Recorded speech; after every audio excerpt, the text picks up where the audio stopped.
What are the absolute most evil decisions you can make in Fallout 4? Well, in today's video, we'll be looking at 10 of the worst. From actions that are needlessly, unapologetically horrible, to deep rabbit holes posing heavy questions of morality. There are so many scenarios across the Commonwealth and beyond like this, so let's dive right in with number 10. Vault-Tec. Throughout the series, Vault-Tec doesn't do much to hide the fact that it's a diabolically corrupt organization. On the surface, of course, Vault-Tec was heralded as a savior in the event of total atomic annihilation, with their underground vaults all across the US designed to take in dwellers who would one day reclaim the wasteland after the nuclear fallout had cleared. In reality, Vault-Tec is one of the most corrupt, twisted, and seemingly deranged corporations out there, and arguably the most interesting topic across the Fallout series is the many vaults scattered about the US conducting experiments that range from not too bad to utterly diabolical. Vault 75, for instance, also found in Fallout 4, involved categorizing and systematically executing children. But the vault in Fallout 4 that allows us to become evil is of course Vault 88, the object of the Vault-Tec DLC, giving us a huge set of caverns in which to build our own vaults however we like. And this comes along with a set of quests to test certain leftover Vault-Tec equipment for the now very ghoulified Overseer Barstow. These include an exercise bike that can electrocute the rider for not pedaling fast enough, a drinks machine that can deal out highly addictive substances, an eye machine that can subliminally influence or even read the minds of dwellers, and finally a slot machine, which we can rig to never pay out and thus steal the caps of our dwellers. There are of course more benign ways to program these machines, and you don't have to be evil for this DLC. You can build an ice vault, a haven from the surface, and a wonderful place for your settlers to live. Or, if you've a mind, you can torture your settlers into powering the vaults, get them hooked on substances and be subservient to their overseer, or just straight up rob them blind. And that's just the equipment we have from the Vault-Tec DLC. We can also entrap people in stocks, or with the stuff from Nuka World, throw them into arenas to fight one another to the death, and just generally be kind of awful. The possibilities and methods with which we employ these tactics as well is entirely down in this case to you, the player. And whilst there's arguably more evil decisions on this list, this one, I think, provides you, the player, with the most scope to come up with evil decisions and scenarios of your own design, and ties in well in fact with the evil decision to remain overboss of the Nuka World Raider factions.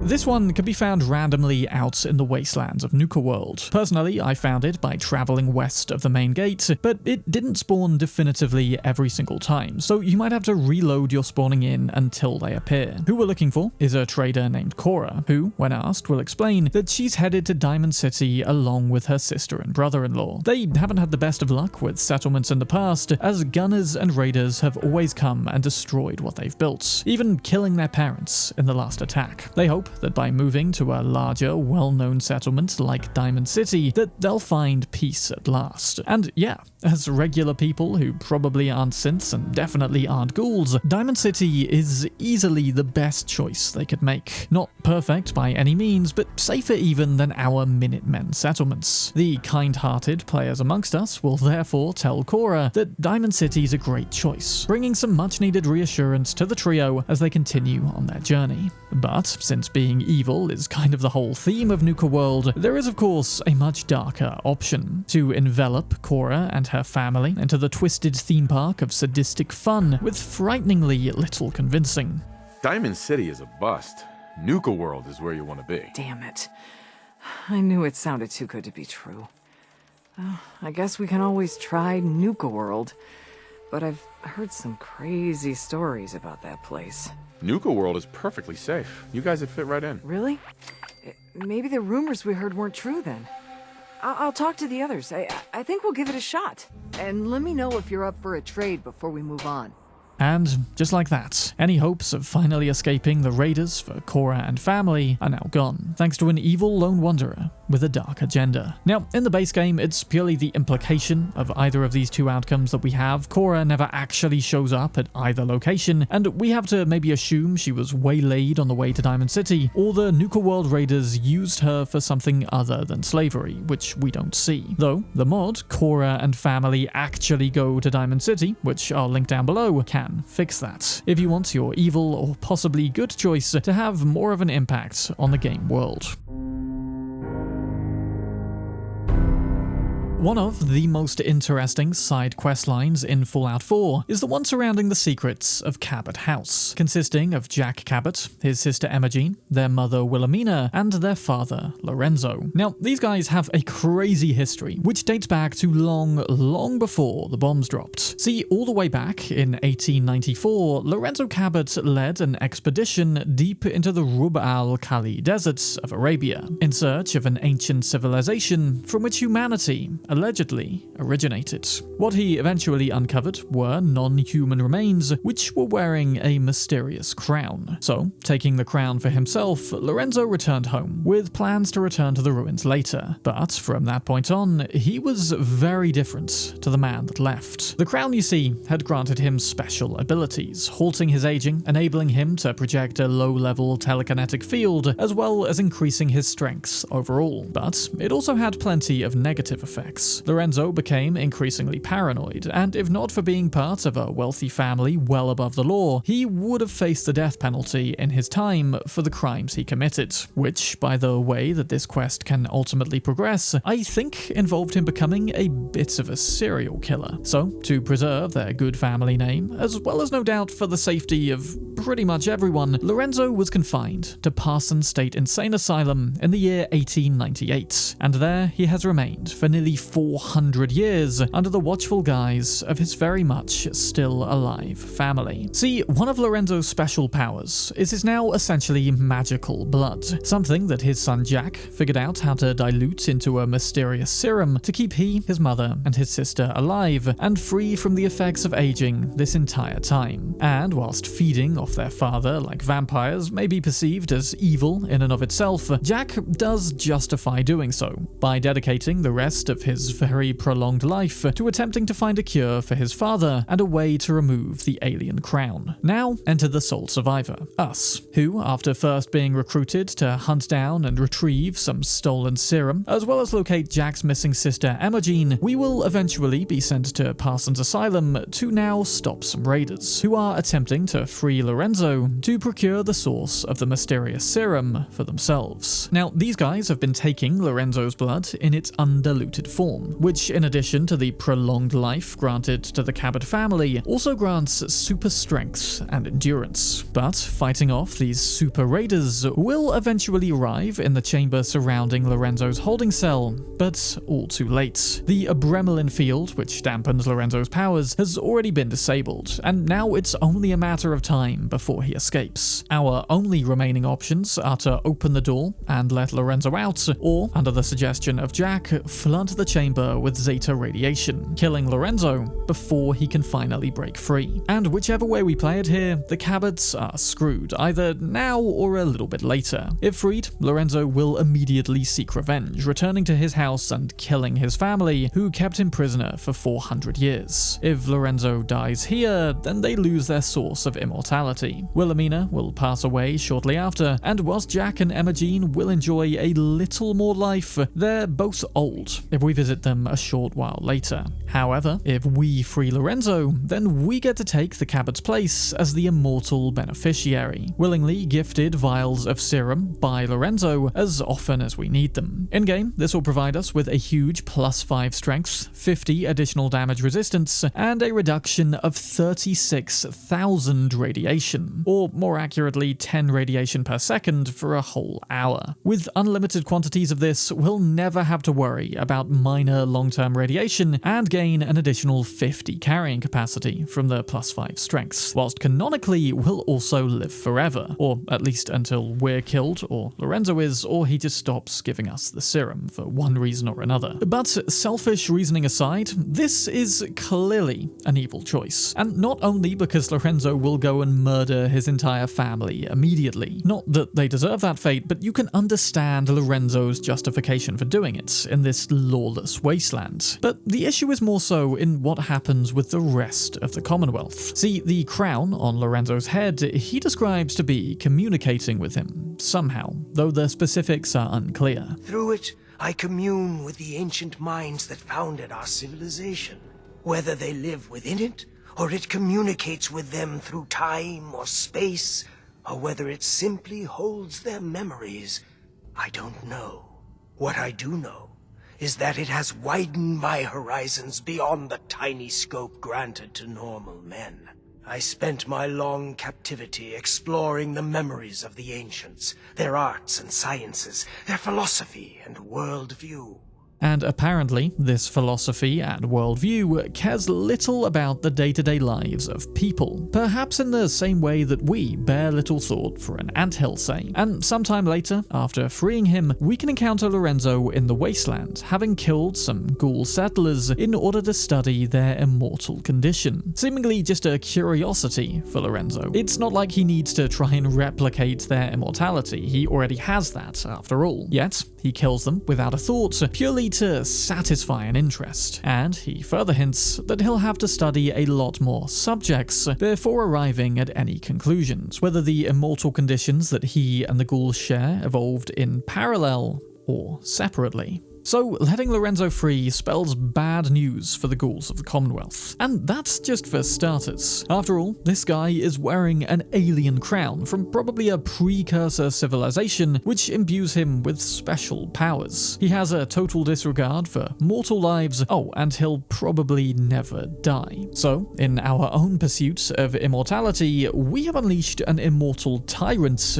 into the wasteland. Alternatively, if we side with Jack, he will instead gift us with the Lorenzo's artifact gun, a modified gamma gun housing the scarab from Lorenzo's crown, imbuing it with the power to somewhat replicate Lorenzo's telekinetic blast. It's cool in the fact that it's a very unique weapon, but isn't as passively useful, I would say, as the serum.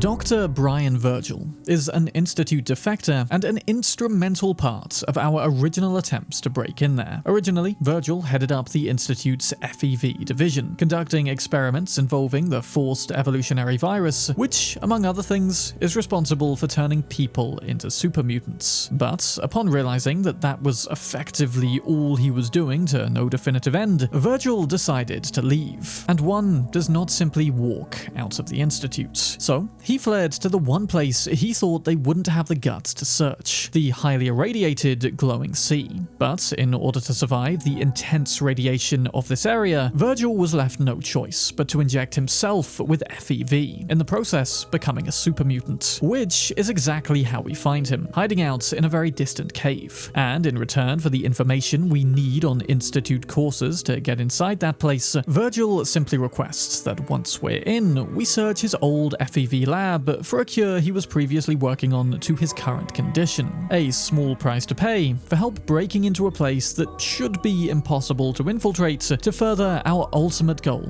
of finding our son. And having done all that and returning to Virgil afterwards, he'll be glad to see that our mission was a success, but also of course hopes that we found his serum. Provided we honor our deal, then we'll simply hand it over, leave Virgil to it, and return later to find that yes, Virgil has miraculously managed to reverse the effects of the FEV. He's utterly trapped by the radiation of the glowing sea now, but who knows? Maybe one day he can cure even more super mutants around the Commonwealth and beyond. But who's to say that we have to give Virgil the cure at all? I mean, we do indeed have the option here to straight up lie to Virgil's face. I can't find it anywhere. I'm sorry. What? No. It has to be there. In an unapologetically horrible move, which for the most part does appear just evil for evil's sake. And it also gets much worse. What about the virus? Won't your condition get worse over time? I don't know. God, what if you're right? Could I end up like those dumb brutes? No. No, I couldn't live like that. Then end it now, while you can still make that choice. I don't think I can. I don't have the stomach to kill myself. But you could do it. Go ahead. Just try to make it quick, all right?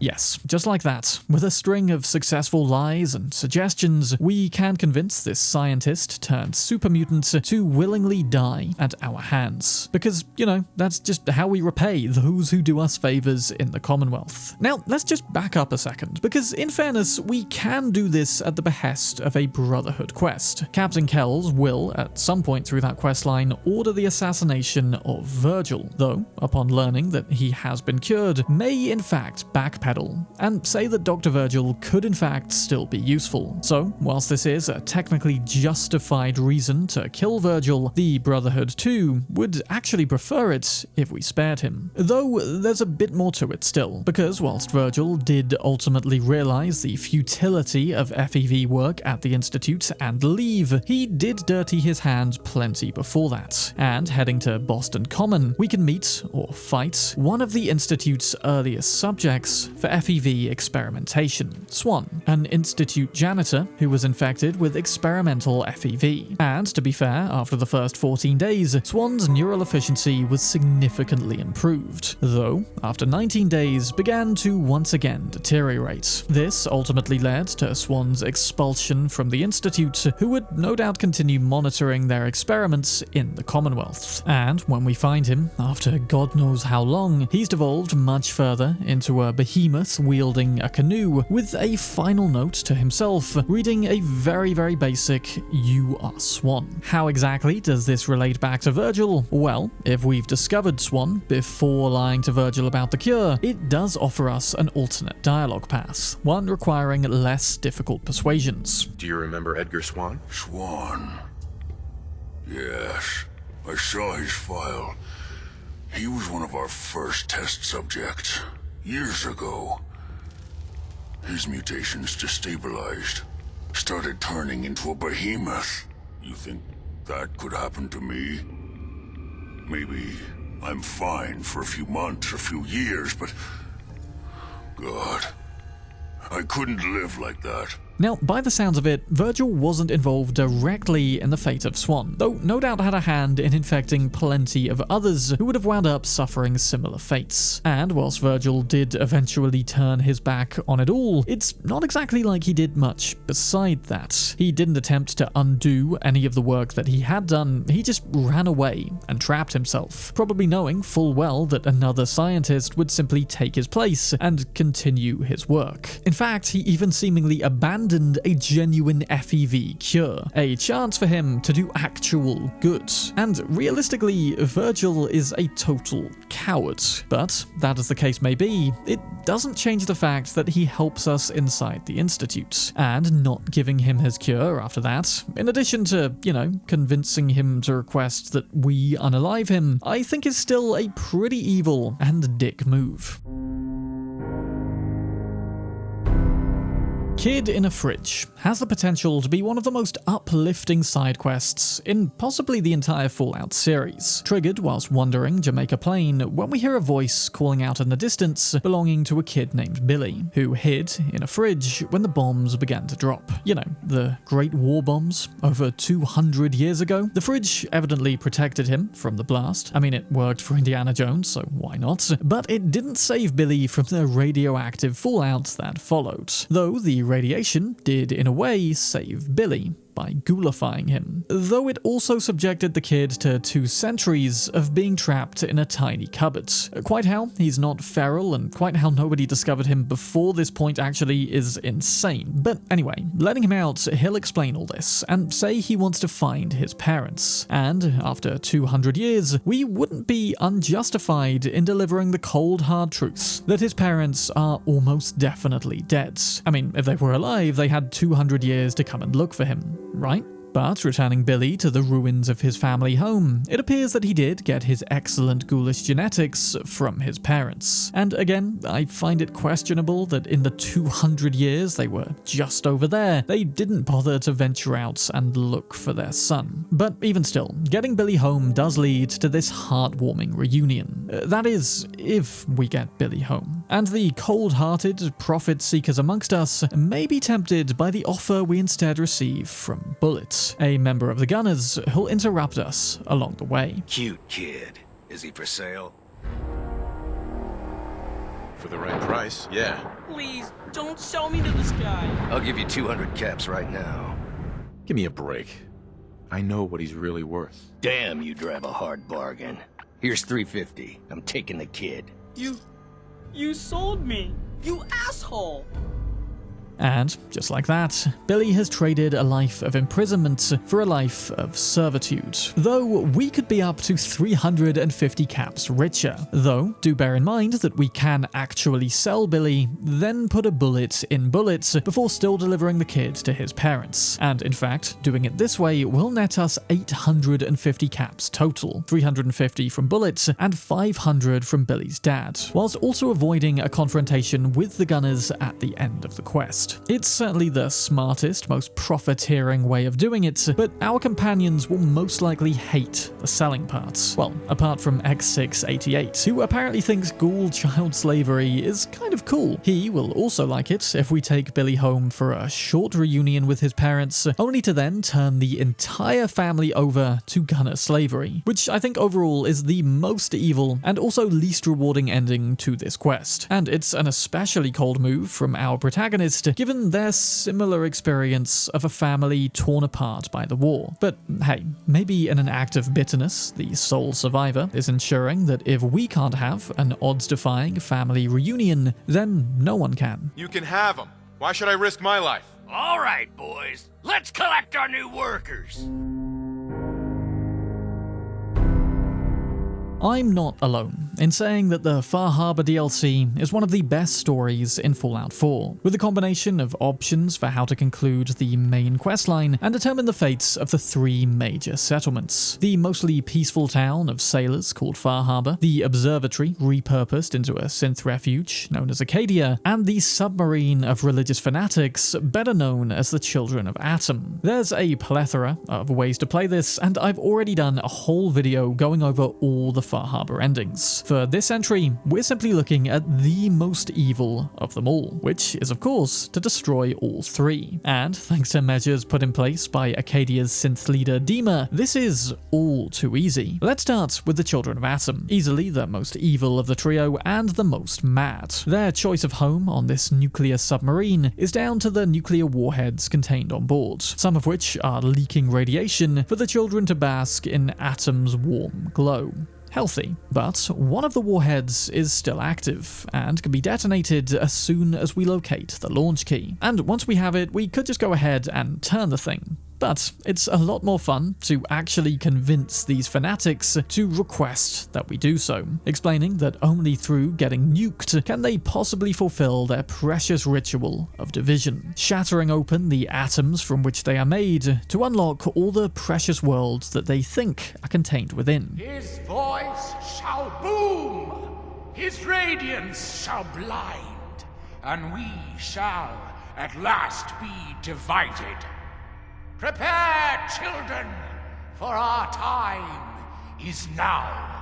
With that done, it's time to head over to Far Harbor, who, whilst trying to be sad at the deaths of their crazy neighbors, will be secretly relieved. The children's insane love of radiation and the radioactive fog that covers the island was actually a major threat to Far Harbor's existence. And were it not for these state-of-the-art fog condensers powered by the nearby wind farm keeping the fog at bay, Far Harbor would soon be overrun by the creatures that dwell in the mist. So Far Harbor's celebration is going to have to be short-lived, because oops, looks like we've accidentally input Dima's fail-safe code to shut down the nearby wind farm, and now Far Harbor is a monster-infested wreckage. All of a sudden, the island is starting to get pretty quiet. So let's return to the last settlement, high up enough to be out of the fog, where Dima is none too happy with our recent antics. Far Harbor, the nucleus.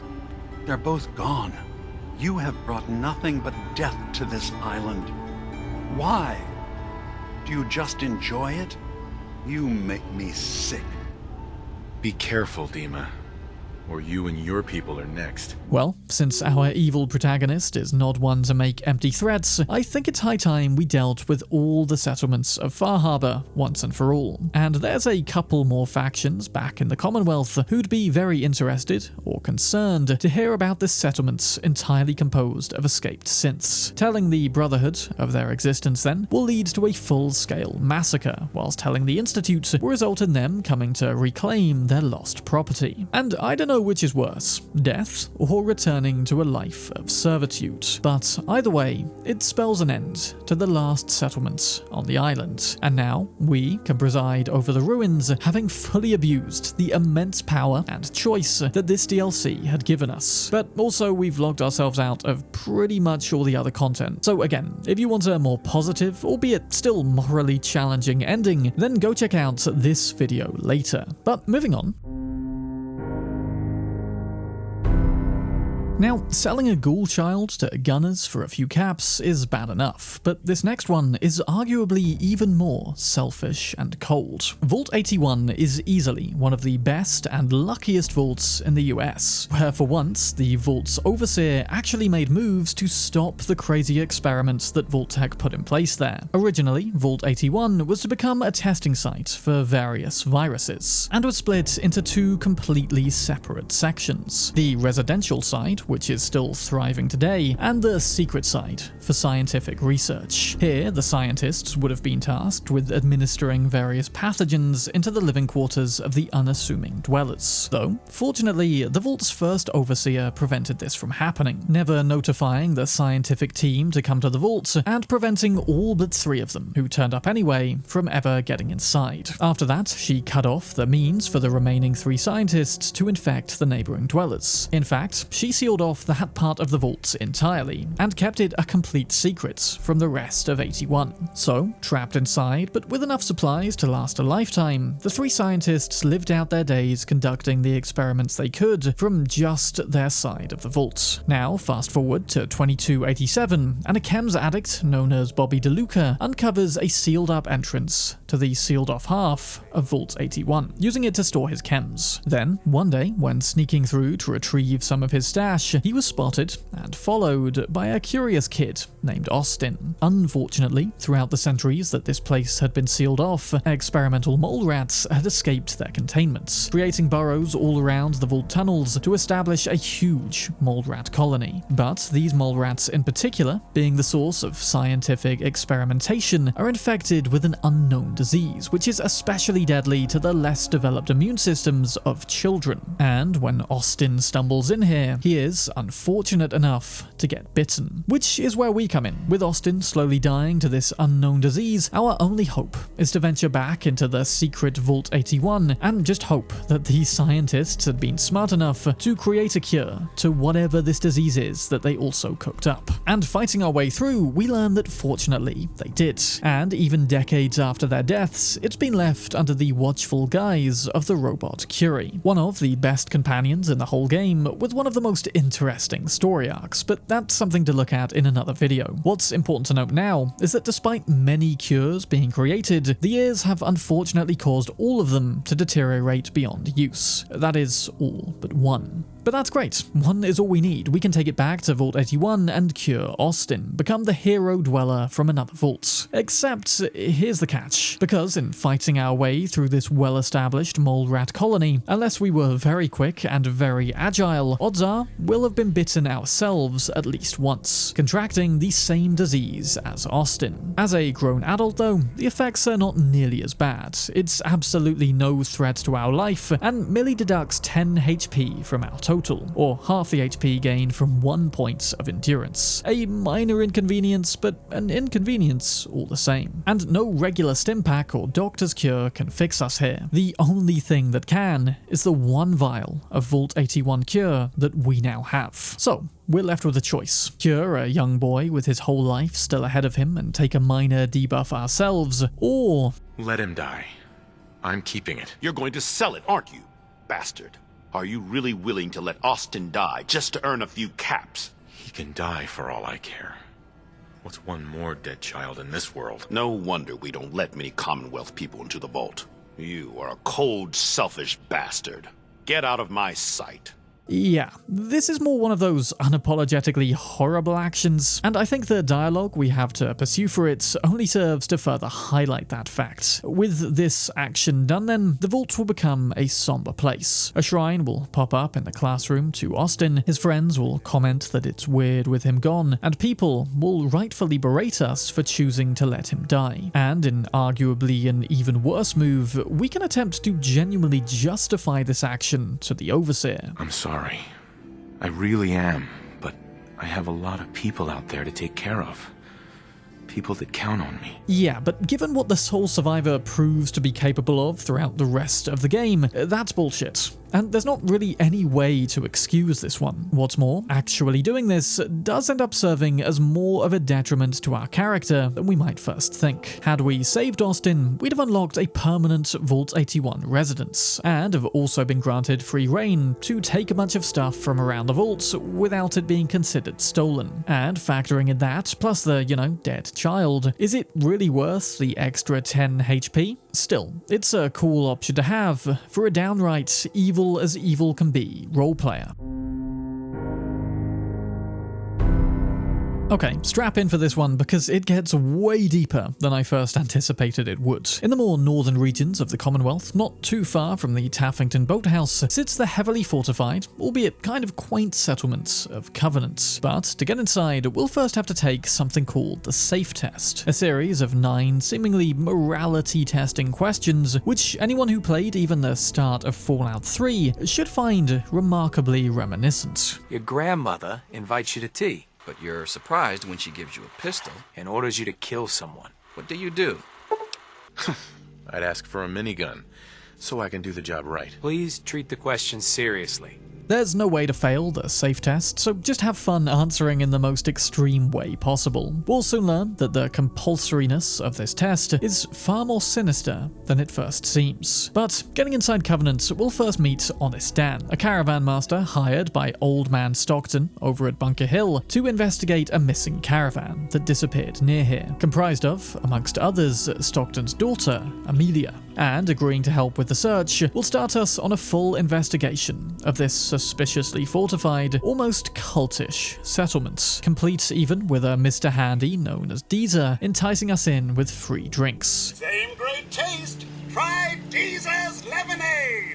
In fact, whilst the residents of Covenant deny ever having seen this caravan, looting the wreckage not too far outside will net us another Deezer's lemonade, confirming that the caravan did indeed pass through here, and the residents are hiding something. Something we can learn about more by hacking into the terminal of Jacob Auden, who is keeping dossiers noting his concerns about each of Covenant's citizens, but more importantly, also notes the existence of a secret compound hidden just across the water. At this point, there's several approaches we can take to progress through the compound, but the easiest way to be pitted with this quest's ultimate moral conundrum, and however you pitch it evil decision, is to talk your way in peacefully. This can be more easily done by striking a deal with Jacob, who'll interrupt you on your way out of Covenant. And I'd also recommend not bringing Honest Dan along with you for this bit, as he'll try to force our hand towards one specific decision and even cut short the end of the quest. So, making your way to the end of Covenant's compound, we'll come face to face with Dr. Chambers, the mastermind of this whole operation, who, to be fair, is remarkably open with us as to her motivations. She explains that when she was a child in Diamond City, she was forced to bear witness to the deaths of her parents and several others, all murdered at the hands of a rogue synth, part of a well-documented event known as the Broken Mask Incident, which is largely responsible for the Commonwealth's distrust of synths, and by extension each other, to this day. Gen 3 synths, of course, are remarkably human-like, so much so that the synths can be totally unaware of their machine nature and are all too effective at replacing real people. There's truly no way of knowing the difference between a human and a Gen 3 synth without performing an autopsy, which has to be done on a dead subject. Though Dr. Chambers seeks a solution to all this, a means to accurately identify synths ahead of time via a series of telling questions. questions, bringing us back to the safe test. Those 9 bizarre questions we were asked prior to entering Covenant, and a reference of course to Blade Runner, where, in similar fashion, the Vortkampf test was used to very carefully identify specific tics in synthetic humanoids, pitching bizarre, often twisted scenarios to try and wring out signs of memory-based empathy. Dr. Chambers hopes that one day these questions can accurately be used to tell the difference between human and synths. The margin of error is admittedly high, 4 or 5 false positives per synth. But one day we hope to get it to 1 or 2 false positives. Well, relatively accurately. But of course, the only way currently to validate the test results is to still kill the suspects and perform the autopsies. And the whole reason Covenant kidnapped Stockton's caravan is due to having a strong suspicion that Amelia, Stockton's daughter, is in fact a synth. And we have arrived mere moments before her execution. So herein lies our moral conundrum. Do we A, allow Amelia to die, becoming a casualty of science in the hopes of one day identifying synths with up to just 50% accuracy, or do we mow down this entire compound? And should we want Covenant as a settlement, its citizens too? Seems like a simple choice, right? These are evil scientists, that is an innocent girl. So let's do that first of all. And because Honest Dan didn't come with us, we'll have the privilege of handing the quest in to Old Man Stockton ourselves, who, when pressed, will confirm something very interesting. Dr. Chambers said Amelia was a synth. Was she right? Keep it down. Amelia's a synth, though even she doesn't know that. So, the scientists were right, and should Amelia die, the synth component on her will further confirm the same. Now, whether or not synths are actually alive is a deep philosophical topic, calling into question, among other things, the existence and nature of souls. But in essence, we did just kill a compound of humans to save a robot. A robot that thinks it's alive and very well may be, but even still, kind of a heavy toll, especially when we factor in the citizens of Covenant 2, who only became the way they are thanks to suffering at the hands of synths before. Then again, they have all become complicit at this point in multiple kidnappings and murders, and in attempting to become a foil for the Institute, have actually become more like its shadow. And that's not all, because the safe test itself is, with all likelihood, a complete dud. I don't know how they got a hold of Vault-Tech's GOAT test used in Vault 101, but the posters displayed around the compound confirm that that's exactly what they're using, albeit simply modified to remove any references to vaults. And the scientists' introspection on the answers to each of the questions seen in holotapes and terminals is commendable, but ultimately they're basing their complex scientific data on a school test used to determine the roles that kids will grow up to have in Vault 101. A school test which even Mr. Broch in Fallout 3 describes as a complete joke. Though, presumably, its Vault-Tech origins meant that these guys mistakenly placed it on a pedestal of scientific brilliance. And this blind faith in the GOAT, or safe test's effectiveness, has Covenant operating with a continual overall net loss. Keeping a fortified place like this going, after all, demands resources. And the amount earned from trade, or the assets of kidnapped subjects, is not enough to recoup those losses. Covenant, as it stands, is not a sustainable settlement, although we can actually make it one. By allying with the scientists, they'll agree to join the Minutemen, and Covenant will fall under our management. We can establish supply lines and allow these experiments to continue, allow more synths and plenty of non-synths to be tortured and sacrificed in the name of science. And even despite the silly origins of this test, maybe, just maybe, there is something slightly telling behind the questions regardless. I mean, I doubt that there is. This whole thing feels like one big twisted joke, but who knows? Siding with Covenant is obviously framed as the evil choice here, but I think slaughtering them all, however misguided and bitter they may have become to save one synth, well, it's still got a certain level of moral ambiguity. So let me know your thoughts down in the comments on this one, because in retrospect, it's actually kinda complex, and there's no way truly of coming out of it without being at least somewhat evil.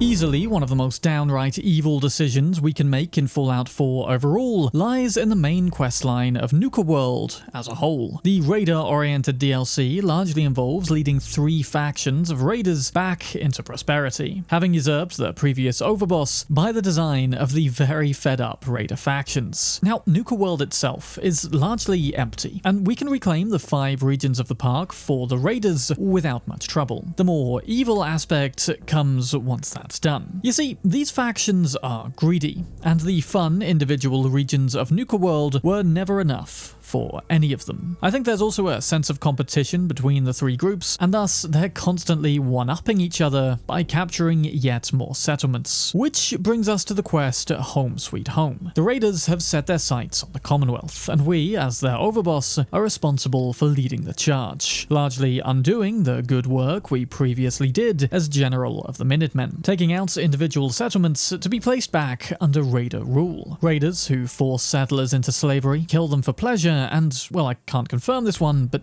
probably eat them. Now, Preston Garvey is arguably one of the most forgiving characters to us in the Commonwealth, even being okay with us choosing to side with the Institute. But this is too far even for him. He will stop being our follower and our friend. And whilst there's plenty of individual evil decisions in Fallout 4, ways we can specifically be horrible to people, the wide-scale tyranny of doing this arguably has the most net negative effect on the Commonwealth overall, and is thus, in some sense, the most evil decision in Fallout 4. Which is interesting, given how strongly the DLC pushes us into this option, providing multiple different outcomes relating to the loyalty of different raider factions, all of which I discuss in detail in this separate video. Whilst the alternative to siding with the raiders, the good decision, if you will, is a half-baked singular objective to, you know, just casually massacre the 4 ultra-powerful raider faction leaders, losing out on many of the DLC rewards as a result, as well as its ongoing Radiant quests, entire settlement capture system, and, depending on when we do it, the final quests of the DLC. It's all too easy to be evil for this, whilst I think the wider consequences and lore implications of doing so are too often overlooked. But again, if you're interested, check out my video on Nuka World's endings for a more complete breakdown of this one. For this last one, we want to head just off the coast of the Boston Ruins, where we can find a damaged Chinese submarine as part of the quest Here There Be Monsters. We'll first hear about it from a kid named Donnie on the shore, who suspects the thing is a sea monster, but heading there ourselves, we'll learn the truth about this vessel, which was marooned here in 2077 after striking a sea mine, irradiating the soldiers inside and turning them into ghouls. And whilst most of the crew succumbed to madness and became feral, the captain, named Zhao, still has all his wits about him. He's had 200 years of being stranded here, and because the coast is mainly inhabited by raiders, Zhao has been unable to leave, not daring to venture onto land for parts to repair his sub, due to the risk of raiders coming aboard whilst he's away and damaging the thing beyond repair. But when we make our way aboard and don't attack immediately, Zhao sees his opportunity has finally come at last, so decides to enlist our help in finding parts to fix the sub. At least he will, provided we don't do this. Commie bastard. You destroyed my country. Die! Now, this aggressive response is of course incredibly spiteful of the sole survivor. After all, it's been 200 years since the war against China, and for that entire time, this guy has just been sitting, forced to ponder and live with what he did launching the nukes for a longer period of time than anyone alive IRL has ever experienced. But looking at it from the sole survivor's perspective, canonically, this evil decision makes a little more sense. After all, whilst 200 years have passed, we effectively saw the bombs drop a few weeks ago. Bombs that took away our spouse, our son, and our whole damn world. And not long before that, for the male Nate protagonist especially, we were off overseas, fighting against the Chinese forces, having to adopt a state of mind that they are the enemy and need to be destroyed. Finally arriving home, after all that, only to see a nuke strike what would become the Glowing Sea, a nuke most likely fired from this very submarine, thanks to the go-ahead of this very man. To be standing here, mere weeks later from our perspective, with this ghoul still stood in his Chinese officer's uniform, yeah. Whilst I don't agree with this persisting grudge, especially from a gameplay standpoint, I can understand why our protagonist would still think like this. And I think it's a far more interesting choice than simply the horrible one it first appears to be. With that said, cutting the quest short like this is a really terrible loss. Zhao is an interesting character and offers a really great perspective on the Chinese side of the conflict, the likes of which is rare across the Fallout series, and completing the quest properly, helping him fix up the sub to return home to whatever China is now, after living for 200 years with the guilt of his actions. It's an uplifting ending, but also kind of depressing at the same time. For one, it's a happy story of once sworn enemies letting go of past grudges and working together to help one another. That is, of course, provided we can let go of our hate. But also, the fact that we have to help Zhao at all because he can't risk leaving the sub shows that even after these two superpowers have utterly annihilated one another, the world is still rife with conflict. And whilst old enemies can become allies, new foes will merely crop up in their place. And whilst the perpetrators of conflict may change and the reasons for it may become drastically shifted, if my time in the wasteland taught me one thing, it's that war never changes. Thanks for watching, and as always, an extra special thank you to the patrons for going the extra mile to keep this channel alive, supporting me to make introspective videos like this for you guys to enjoy. If you're interested, you can donate for as little as £1 a month for your name in each video, early access to any content I finish ahead of schedule, and ranks in the Discord server. So check that all out down below. Thank you for watching, I'm Sam Bram, and I'll see you in the next one.